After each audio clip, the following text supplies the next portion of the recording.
একদিন বিশ্বনবী বললেন, বান্দার কোনো হক আল্লাহ কোনোদিন ছেড়ে দেয় না। আল্লাহর হক আল্লাহ মাফ করে, বান্দার হকের মাফ নাই। যদিও আমি নবী, আমার উপর যদি কোনো হক থাকে বলো, আমি দিয়ে দেব।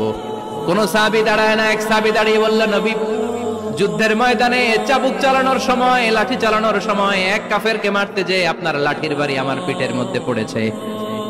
আপনি যেহেতু এই কিসাসটা আদায় করতে চান, আপনার পিঠে আমি লাঠির বাড়ি মেরে এটারে শোধবোধ করে দিতে চাই।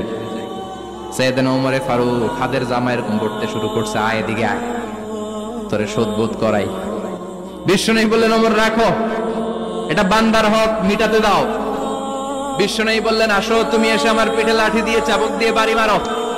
সাহাবী বলে, ও নবী, তখন দুর্ভিক্ষের সময়ের যুদ্ধ ছিল, আমাদের গায়ে জামা ছিল না। যখন আপনি আমার চাবুকটা পিঠের মধ্যে মেরেছেন, আমার পিঠে তখন জামা ছিল না। আপনি যদি যথা নিয়মে কিসাসটা আদায় করতে চান, আপনার জামাটা খুলেন, খালি পিঠের মধ্যে বাড়িটা মারিস। এবার আর ওমরে ফারুককে ধরে কে? এদিকে আয়, তোরে দেখাইতেছে। বিশ্বনবী বললেন, ওমর থামো, মারতে দাও। বিশ্বনবী উনার জুব্বাটা উপরের দিকে উঠালেন, পিঠের মধ্যে বাড়ি দেওয়ার জন্য ওই সাহাবীকে ডাকলেন। ওই সাহাবী বিশ্বনবীকে পিছন দিক থেকে জড়িয়ে ধরে ওই মোহরে নবুয়তের মধ্যে চুমু দিয়ে ফেলেছে। সাহাবী বললেন, নবী গো, এই নাটক করার জন্য আপনি আমারে মাফ করে দিয়েন। আপনি বিশ্বনবী, উদম গায়ে আপনারে দেখা যায় না, খালি গায়ে আপনারে দেখা যায় না। শুনেছি আপনার পিঠের মধ্যে মোহরে নবুয়ত আছে। অনেক দিনের সাধনা, জল্পনা কল্পনা, আপনার মোহরে নবুয়তে আমার ঠোঁটটা আমি লাগাবো। আপনার মোহরে নবুয়তের মধ্যে আমার ঠোঁটটা লাগিয়ে আমার ঠোঁটটারে আমি জাহান্নাম থেকে পরিত্রাণ করাবো। এজন্য প্ল্যান প্রোগ্রাম করে এতক্ষণ আপনার জামাটা খুলতে বলেছি।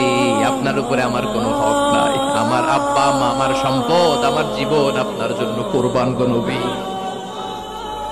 বিশ্বনবীর পিঠে বাম দিকে খাতামুন নবুওয়া ছিল, মাহরে নবুওয়া। কোন বর্ণনা এসেছে উনি এই মাহরে নবুওয়া দিয়ে পিছন দিকে দেখতেন।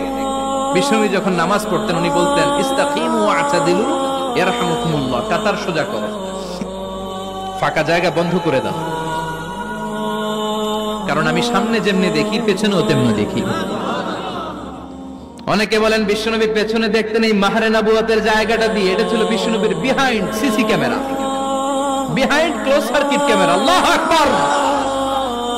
বিশ্বনবী ছাড়া কোন নবীর পিঠে এরকম মাহরে নবুয়া ছিল নাকি? কথা বলেন। এজন্য ওই নবীরে গালি দিলে সহ্য হয়? কথা বলেন, সহ্য হয়? আবিয়াদুল ইবতাইন, বগল ছিল শুভ্র সাদা। আমাদের বগল কি সাদা? দুর্গন্ধ, কুৎসিত, কালো, তাই না? বিশ্বনবীরটা কালো? কথা কম, শুভ্র সাদা।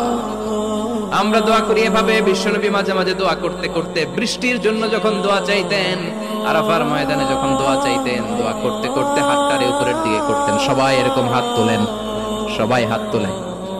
বিশ্বনবী মাঝে মাঝে আবেগের চোটে এইখান থেকে হাতটা এই জায়গায় নিয়ে যেতেন। সুবহানাল্লাহ। বিশ্বনবী যখন হাত আবেগের চোটে উপরের দিকে উঠাতেন, বিশ্বনবীর বগল দেখা যেত। সাহাবারা বলতেন, হাত্তা ইউরা বায়াদু ইবতাইহি, এই সুযোগে আমরা দেখতাম ওনার বগলটা ধবধবে সাদা, কোনো দাগ ছিল না। মুস্তাওয়াল জাবিন, প্রশস্ত ললাট ছিল। আসাম্মুল আন, খাড়া নাক ছিল। বিশ্বনবীর নাক কিন্তু বোচা ছিল না। এরকম চ্যাপটা নাকরে আপনারা কোম্পানিগঞ্জে কি বলেন? চাকমা কি নাক? হ্যাঁ, বুসা, নাক বুসা বা বোচা। বিশ্বনবীর নাক এই চাকমা স্টাইলে নাক ছিল না, খাড়া ছিল, খাড়া নাক ছিল। সুবহানাল্লাহ পড়ো। মুফাল্লিজুল আসনান, দাঁতগুলো ছিল পরিপাটি। বিশ্বনবীর দাঁতের দিকে তাকালে, বিশ্বনবীর হাসির দিকে তাকালে মনে হতো হাসিতে যেন মুক্তা ঝরে। Please subscribe my YouTube channel.